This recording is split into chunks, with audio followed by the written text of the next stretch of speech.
সেবাৰ অধ্যক্ষ ডাঙৰীয়াই মোক ক'লে যে প্ৰশ্নখনৰ পেটাৰ্ণ বদলিছে।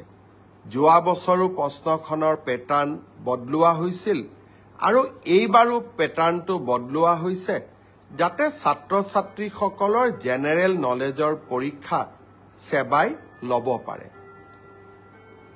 ব্যৱস্থাটো আদৰণীয়, কিন্তু যদি মোৰ ভাগিনবিলাকে আকৌ মেট্ৰিকত ফেইল কৰি যায় তেতিয়াহ'লে কেনেকৈ হ'ব? সেইটোতো হ'ব নোৱাৰে। সেইকাৰণে মই সেবাৰ অধ্যক্ষক মই অনুৰোধ কৰিছোঁ যে আপুনি চাব, যদি মোৰ ভাগিনবিলাকৰ পৰীক্ষা সমাজ অধ্যয়নখনত বেয়া হয় কিন্তু আন পেপাৰবিলাকত ভাল হয়, তেতিয়াহ'লে এইবাৰ সমাজ অধ্যয়নত আমি সকলোকে অতিৰিক্তকৈ কিবা নম্বৰৰ ব্যৱস্থা কৰি হ'লেও ভাগিনসকলক মেট্ৰিক পাছ কৰাৰ সুবিধা কৰি দিব লাগিব।